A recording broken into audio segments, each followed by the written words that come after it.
नमस्कार, स्वागत है आपका हमारे चैनल झारखंड न्यूज नेटवर्क में। आइए जानते हैं झारखंड की 25 मुख्य बड़ी खबरों को।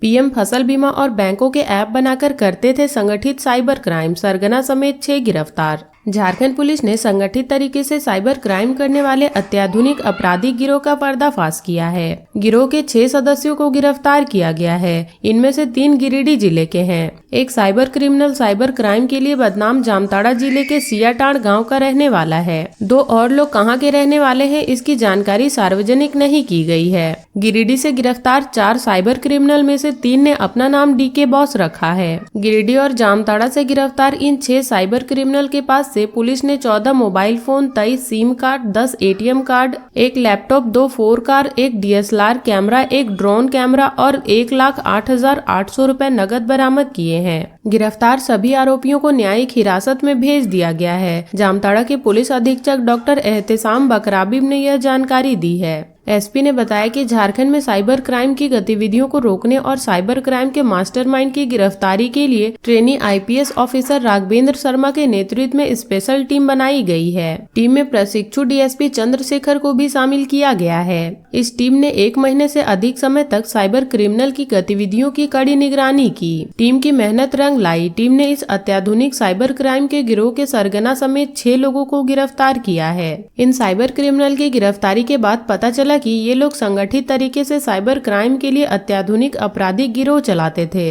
गिरफ्तार 6 साइबर क्रिमिनल में से 4 का पुराना साइबर क्राइम का इतिहास है। जामताड़ा के एसपी ने बताया कि साइबर अपराधियों का यह गिरोह जन कल्याणकारी सरकारी योजनाओं के साथ साथ कई बैंकों का एनपीसीआई इंटरनेशनल के फर्जी मोबाइल ऐप बनाते थे। इसके जरिए ही लोगों से ठगी करते थे। एसपी ने बताया कि गिरफ्तार किए गए ये अपराधी देश भर में 415 से अधिक साइबर क्राइम में लिप्त हैं। इन्होंने अब तक 11.34 करोड़ से अधिक की धोखाधड़ी की है। गिरिडीह शहर के घर में जबरन विस्फोट से महिला की मौत, 4 घायल। गिरिडीह जिले में एक घर में जबरन विस्फोट हुआ है। इसमें एक महिला की मौत हो गई है और अन्य 4 लोग घायल हो गए हैं। घटना गिरिडीह शहर के शीतलपुर में देर रात को हुई। विस्फोट की इस घटना में गृहस्वामी उमेश दास की सास की मौत हो गई। उमेश दास, उसकी पत्नी और बेटा गंभीर रूप से घायल हो गए हैं। सभी घायलों को बेहतर इलाज के लिए रांची रिम्स रेफर कर दिया गया है। उमेश दास के घर में ब्लास्ट कैसे हुआ, इसका पता नहीं चल पाया है। घर में ब्लास्ट इतना जबरदस्त था कि घर के छत के नीचे दीवार का ऊपरी हिस्सा ढह गया। हालांकि इस घटना के बाद तरह तरह की चर्चा तेज है। कोई बता रहा है कि उमेश दास का पुराना जमीन विवाद था, उसी की वजह से उसके घर को उड़ाया गया है। वहीं कुछ लोग गैस सिलेंडर फटने की आशंका जता रहे हैं। घटना के बाद मौके पर भारी संख्या में लोगों की भीड़ जुट गई। सूचना मिलते ही पुलिस भी घटना स्थल पर पहुंची और मामले की छानबीन में जुट गई है।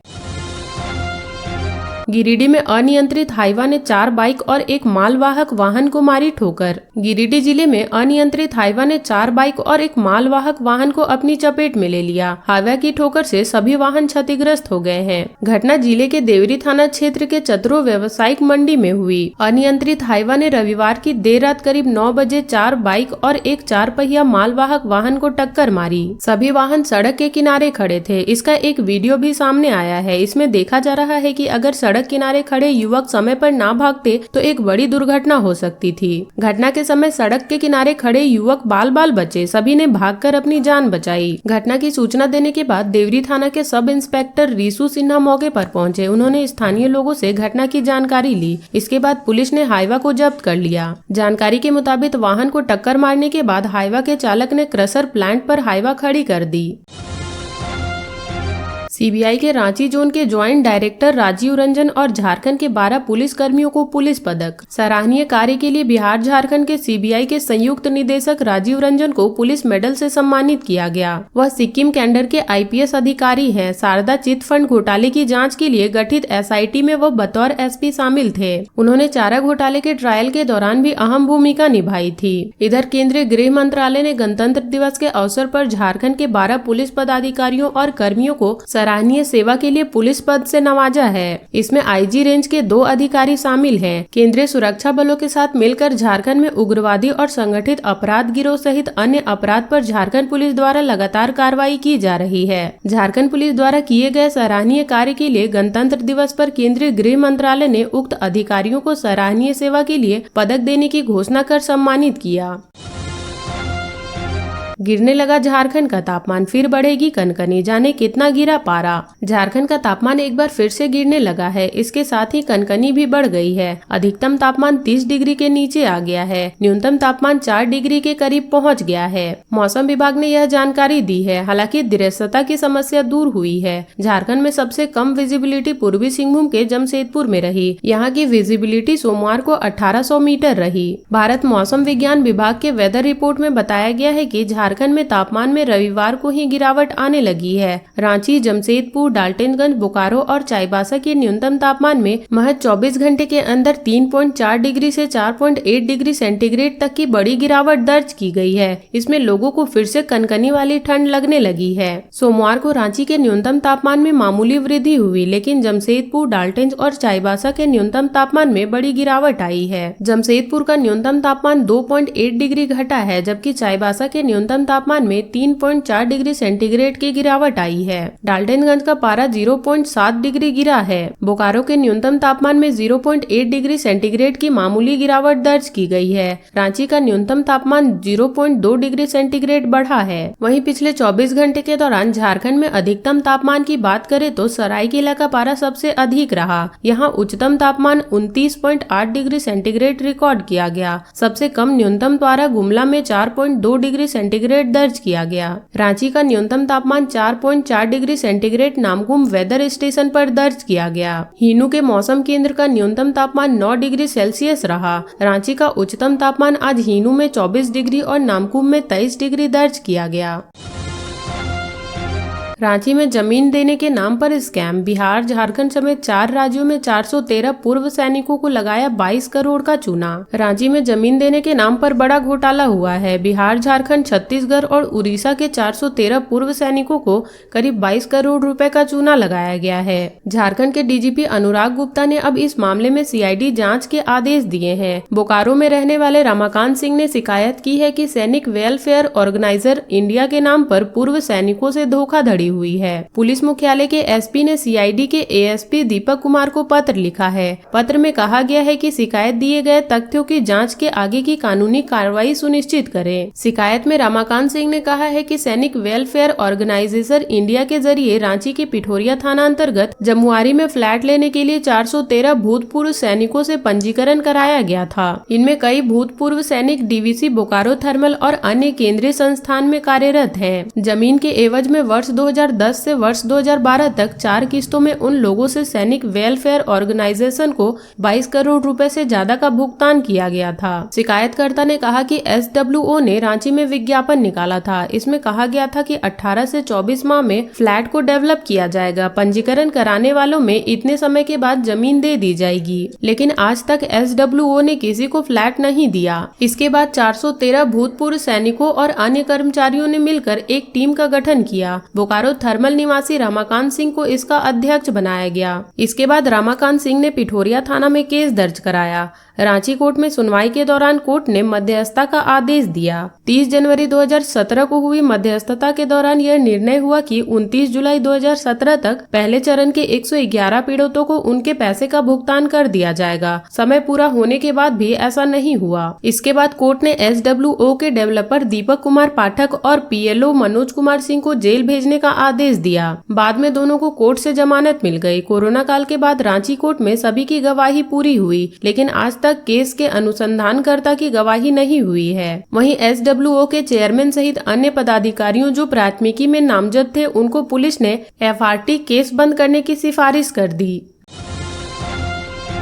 गोलमुरी मारपीट के बाद युवकों ने किया पथराव, 4 घायल। गोलमुरी थाना अंतर्गत रामदेव बागान में शुक्रवार की रात 2 पक्षों के बीच मारपीट की घटना हुई। इसमें एक पक्ष की ओर से 10 से 15 की संख्या में युवक जुट गए। युवकों के गिरोह के साथ मारपीट की गई। इसके अलावा पथराव भी किया गया। युवकों ने जमकर उत्पात मचाया। इस घटना में गोलमुरी रामदेव बागान के 4 युवक अतुल कुमार सोनी, उसका भाई अनूप कुमार सोनी, दीपक प्रसाद और आशीष एंथोनी घायल हो गए। घटना के बाद बस्तीवासी जुट लूट गए। इसके बाद हमलावर फरार हो गया। घायल अवस्था में सभी को इलाज के लिए MGM अस्पताल लाया गया, जहां अतुल सोनी की स्थिति बिगड़ने पर TMH रेफर कर दिया गया। अतुल सोनी का TMH के CCU में इलाज चल रहा है। उसकी स्थिति गंभीर बताई जा रही है। इस घटना से रामदेव बागान के लोगों ने आक्रोश व्यक्त की है। इस संबंध में शनिवार को घायल गोलमुरी रामदेव बागान निवासी अनूप कुमार सोनी ने गोलमुरी थाना में एग्रीको निवासी शुभम दुबे उर्फ रॉकी सैंकी समेत 10 से 15 अज्ञात युवकों के खिलाफ प्राथमिकी दर्ज कराई है।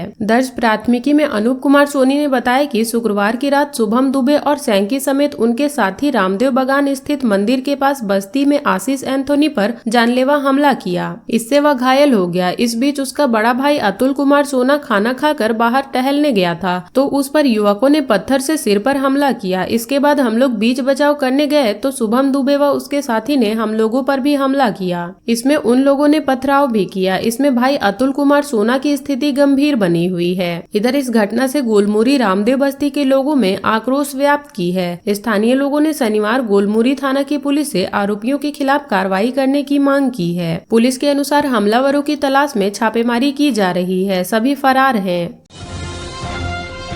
पेटरवार में मुआवजा भुगतान को लेकर लगा विशेष कैंप। पेटरवार प्रखंड सह अंचल कार्यालय के सभागार में शनिवार को जिला अपर समाहर्ता मुमताज अंसारी की अध्यक्षता में विशेष कैंप का आयोजन किया गया। आयोजन भारतीय राष्ट्रीय राजमार्ग प्राधिकरण के तहत भारत माला परियोजना फेज 1 के तहत जिले के जसीडीह प्रखंड क्षेत्र के बांधडी से रांची के सिकीदिरी तक बनने वाले 4 लेन सड़क और फेज 2 के तहत वाराणसी कोलकाता एक्सप्रेसवे 6 लेन सड़क निर्माण में पंचायतियों को मुआवजा राशि भुगतान को लेकर किया गया। इस मामले का निष्पादन किया गया। अपर समाहर्ता मुमताज अंसारी ने कई रैतियों का LPC बनाने का आदेश अंचल अधिकारी अशोक राम को दिया। अपर समाहर्ता ने रैतियों से कहा कि जिस भूखंड का आपसी विवाद चल रहा है वैसे मामलों को आपसी सुलहनामा बना ले ताकि LPC बनाया जा सके। अगर आपसी सुलहनामा नहीं बन पाती है तो मामला कोर्ट में हस्तांतरित कर दिया जाएगा।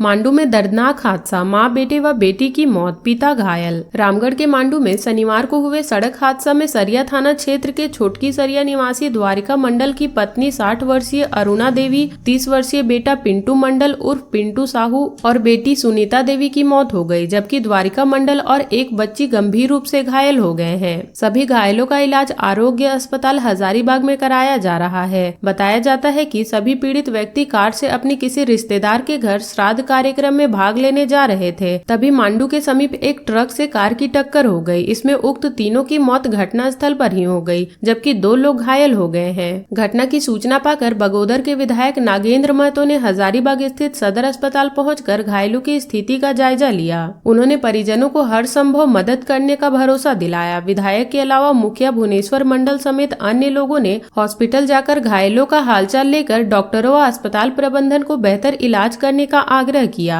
बताया जाता है कि वे सभी कार से अपनी बेटी के घर श्राद्ध कार्यक्रम में भाग लेने सौंधा जा रहे थे। घटना को लेकर छोटकी सरिया सहित आस पड़ोस में मातम का माहौल है।